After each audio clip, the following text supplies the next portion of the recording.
Hola, muy buenas noches, bienvenidos un lunes más aquí a Tribuna Televisión, a Perfiles La Tribuna, el programa de entrevistas en el que tratamos de que conozcan un poco más y mejor cuál es la actualidad y la realidad de Toledo de Castilla-La Mancha. Y hablando de realidades, acaba de empezar hace muy pocos días el curso escolar, fundamentalmente en medias, lo que ocurría la pasada semana, y hay una asignatura que lleva prácticamente un año dando muchísimo que hablar, como es Educación para la Ciudadanía. El año pasado en Castilla-La Mancha se decidió no aplicar su inicio con el otro curso, pero con este efectivamente sí. Y si el lunes pasado teníamos en esta misma mesa a la consejera de Educación dándonos la versión del gobierno regional, representación del gobierno estatal, que es el que aprueba la asignatura, hoy nos acompaña Carlos Jarió Borrego. Muy buenas noches, señor Jarió. Hola, Que es miembro de la plataforma Toledo Educa en Libertad, es presidente de Educación y Persona, profesor de filosofía en un instituto, ha sido también director de un instituto, aunque no el mismo en el que está ahora mismo ejerciendo sus funciones docentes, es presidente provincial de CONCAPA, Toledo, y presidente de la Asociación de Profesores Educación y Persona. Así es. Un largo currículum. Bueno. Pues muy buenas noches y bienvenido. Muchas gracias. Y le traíamos porque la plataforma Toledo Educa en Libertad es una de las plataformas que a nivel regional o a nivel nacional se opone a la aplicación de esta asignatura, y entonces queríamos conocer el otro lado de la noticia, la otra postura. En primer lugar, y si me permite, solo por una cuestión de conocimiento, ¿ustedes se oponen a la existencia de la asignatura o que sea obligatoria para todos los alumnos? Bueno, la existencia de una materia que sea educación para la ciudadanía y que responda a las necesidades de crear ciudadanos responsables y democráticos, evidentemente es una necesidad. Lo que nosotros pensamos es que esta educación para la ciudadanía es una materia que no responde a esa necesidad, que no responde a la formación de unos ciudadanos responsables y democráticos, sino que responde a criterios puramente sectarios, ¿no? Y es por eso por lo que nos oponemos a la materia. Qué duda cabe que es imprescindible que nuestros jóvenes sean jóvenes participativos y que cuanta más ayuda por parte de la escuela y de la familia tengan para eso, mejor. Pero desgraciadamente entendemos nosotros que hay una intencionalidad diferente a la que en teoría se dice con educación para la ciudadanía. Por lo tanto, educación para la ciudadanía sí, pero esta no. O sea, se oponen a la existencia de la asignatura. Lo pregunto porque la asignatura de religión es voluntaria. Si un alumno quiere, o más bien los padres de un alumno deciden que no curse la asignatura de religión, se le busca alternativa, o bien ética o alguna otra asignatura, o bien se le meten en una sala de estudio y durante esa hora o esas horas está. O sea, ustedes no es que se opongan a que su hijo concretamente curse la asignatura, sino a la existencia de la asignatura como tal. A la existencia tal como está configurada. Lo que pasa es que la configuración de esta asignatura en España es de carácter obligado, es obligatoria. Es decir, a nosotros no nos importaría que hubiera una educación para la ciudadanía, incluso tal como queda definida en los reales decretos, pero que sea voluntaria. Pero es que además es obligatoria. O sea, por un lado es obligatoria, es una imposición, y por otro lado, además, los contenidos de esta materia, pues muchos de nosotros los consideramos parte de esos contenidos inaceptables. ¿Qué contenidos son concretamente los que ustedes consideran que hacen, desde su punto de vista, evidentemente, inviable esta asignatura? Bien, lo primero que tengo que decir es que esta asignatura no es una asignatura, sino que son varias materias que están expresadas con nombres diferentes. En nuestra comunidad se impartirá el curso próximo, no este, sino el que viene, en quinto de primaria, Educación para la Ciudadanía y Derechos Humanos, con una denominación semejante en segundo de la ESO, en cuarto de la ESO, Ética Cívica, y en primero de bachillerato, Filosofía y Ciudadanía. Bien, cada una de estas materias tienen sus peculiaridades particulares que habría que desmenuzar. Pero lo que me gustaría indicar sería esto, es decir, que todo forma parte de un proyecto que se extiende desde la primaria hasta bachillerato con denominaciones distintas.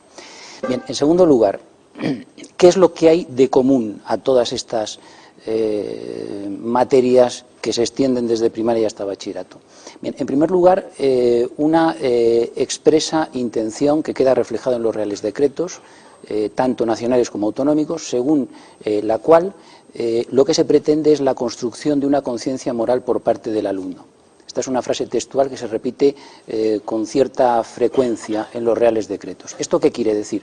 Pues esto quiere decir que el Estado, la administración pública, el poder político, como queramos nosotros decirlo, tiene como finalidad educativa la introducción de una serie de valores que el Estado establece a priori, de antemano, y que considera que son válidos y comunes para todos los ciudadanos.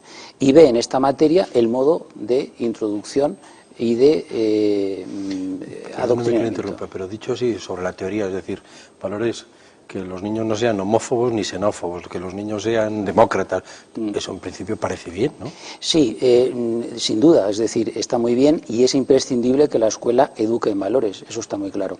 Lo que no puede aceptarse de ninguna manera es que el Estado, por su cuenta y al margen de la sociedad civil, establezca como función educativa primaria para una materia la introducción de una serie de valores, que algunos de ellos no coinciden con los valores que algunas familias, muchas familias españolas, tenemos para nuestros hijos. Este es el problema, esta es la dificultad. Por un lado, que el Estado se convierta a sí mismo en una instancia moral y, por otro lado, que además, en tanto instancia moral, diríamos que invada competencias que no le corresponden, como es, entendemos nosotros, la competencia que tenemos los padres de familia para educar a nuestros hijos en una serie de valores que, entendemos nosotros, entran en contradicción con lo que se pretende con esta materia. Es decir, educar en valores naturalmente, pero educar en valores en la escuela siempre en colaboración con la familia y nunca en contra de la familia. Bueno, la asignatura en principio es una teoría porque la empezamos a aplicar, por lo menos en Castilla-La Mancha, este curso, no nos ha dado tiempo ni a tomar posesión del tema. ¿Qué valores exactos son los que entran en contradicción, por ejemplo, con los principios de la plataforma a que usted pertenece? Sí, bueno, esta asignatura es ciertamente teórica en cuanto que todavía no sabemos cómo va a funcionar en Castilla-La Mancha, pero si uno lee tanto los libros de texto, pero sobre todo la normativa, es eminentemente práctica. Por ejemplo, tiene como intención expresa, como objetivo educativo, el conocimiento, el descubrimiento de los sentimientos de los alumnos y su valoración y evaluación posterior por parte del profesor. Nada más práctico que esto. Nosotros entendemos, por ejemplo, que la escuela, el profesor, el docente, de ninguna manera puede entrar en los sentimientos y evaluarlos con una serie de criterios que es la propia administración la que lo determina, ¿no? Esto me parece muy grave porque en el terreno de la intimidad ya afectiva del alumno entendemos que los padres somos la autoridad, al menos en los primeros periodos de formación de nuestros hijos, y no el Estado. Bueno, esto expresamente se dice, por ejemplo, en los Reales Decretos. Si uno hojea además muchos libros de texto, se da cuenta que los sentimientos, los afectos están en primer orden, pero no como elemento de reflexión, sino con la intención de orientar al alumno a un determinado sentir, a unas determinadas emociones ante determinadas realidades.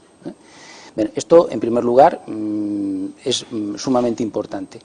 Luego hay otra razón sumamente importante a nuestro juicio, y es el hecho de que no hay valores morales objetivos e independientes para la administración pública a través de esta asignatura, sino que los valores están determinados por las leyes que las propias sociedades se dan a sí mismas a través de sus instituciones. De manera que no hay algo bueno o malo en sí mismo, sino que lo bueno y lo malo lo dicta la propia ley que queda determinada por, insisto, las instituciones democráticas. Bueno, esto en términos generales está muy bien, pero esto es muy peligroso, porque pudiera suceder que se proclamen, entendemos nosotros, leyes injustas que fomenten determinadas conductas que no queremos para nuestros hijos, pero que sin embargo están legalmente aprobadas. Bueno, pues con Educación para la Ciudadanía esto se enseñaría de una manera fácil. Por ejemplo, si nosotros vivimos una sociedad en la que el aborto es un derecho, por ejemplo,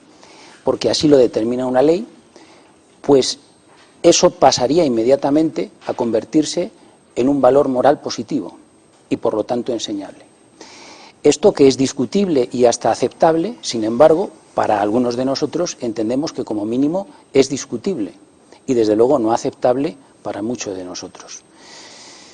Bueno, este es un punto, me parece que muy grave, es decir, el no reconocimiento de que haya valores morales objetivos y que por tanto son transmisibles de padres a hijos y que no haya ninguna instancia que interfiera en esa transmisión es un derecho fundamental que entendemos que se conculca con esta asignatura. Hemos hablado de valores morales, hemos hablado de ética.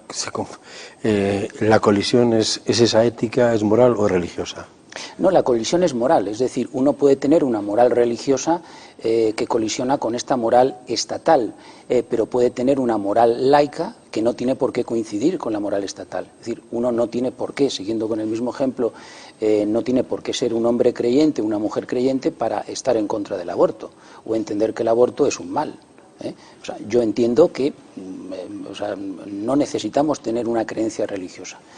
En cualquier caso, las creencias religiosas son muy importantes y este es uno de los aspectos que ciertamente en la asignatura falta. Es decir, el hecho se parte de la idea de que una creencia religiosa, la que sea, no contribuye al bien social, sino que lo que hace es incluso hasta entorpecer ese bien social, esa construcción del futuro ciudadano que el Estado desea. Esto es, otra vez, una idea totalmente acrítica y que además no se ajusta a la realidad. La propuesta que se hace desde Educación para la Ciudadanía es una propuesta que podemos llamar laicista, en la medida que la creencia religiosa hay que vivirla a espaldas de los fenómenos sociales, de la cultura, sino más bien que hay que vivirla en la intimidad del hogar o de la casa o de la vida privada, siempre y cuando, naturalmente, no tenga ninguna influencia social. Esto, evidentemente, a quienes tienen una creencia religiosa les resulta difícilmente aceptable. Bueno, hay principios básicos, morales, éticos, independientemente de qué religión tenga cada uno, que son compartidos. Es decir, no matar, no hace falta ser católico, musulmán o ateo. Es algo que per se es malo. Ser xenófobo se supone, o lo presuponemos todos y lo aceptamos como tal, que es malo. Con lo cual habría muchos puntos de coincidencia. ¿La crítica, por su parte, en este caso concreto, puede ser también que se ha impuesto y no se ha negociado? Sin duda. Sin duda, de hecho, Educación para la Ciudadanía en el resto de Europa se imparte con absoluta normalidad. ¿Y por qué? Pues porque ha habido un proceso en el cual la sociedad ha participado y ha habido un punto de encuentro en el que todos podemos perfectamente estar de acuerdo. ¿Qué es lo que sucede aquí? Bueno, pues sucede que se utiliza esta asignatura y en particular la institución escolar para imponer, entendemos nosotros, una determinada concepción de la sociedad, de la vida, del ser humano al resto de la sociedad. Es decir, se intenta con Educación para la Ciudadanía hacer natural y común lo que no es ni natural ni común para muchos de nosotros. Esto no acontece en el resto de Europa. Cuando se habla de que Educación para la Ciudadanía es una materia que exclusivamente imparte valores constitucionales, como en el resto de los países europeos, no es cierto. En la recomendación del 2002, que tanto habla el Gobierno para justificar Educación para la Ciudadanía, pues siempre se omite un párrafo fundamental, y es un párrafo en el que se dice que es imprescindible que la sociedad contribuya a la formación, la sociedad entera, no el Estado, no el Gobierno, no la administración pública, no el poder político, sino la sociedad entera contribuye a la formación de los ciudadanos y que por ello la sociedad entera tiene que contribuir a la formación de una materia como esta. Esto en España no ha ocurrido. Lo que sí es cierto es que es una asignatura aprobada en el Parlamento, la ley obliga a su desarrollo y aplicación. Ustedes están en el proceso de objeción y presentando recursos. Ha habido concretamente dos autos de dos tribunales de Albacete, del 1 y el 2 concretamente, que lo que han hecho ha sido paralizar la aplicación, que no anularla, hasta determinar si se ajusta a derecho o no, que es lo único que los tribunales pueden hacer. En el caso de que los tribunales al final terminaran dando la razón al Gobierno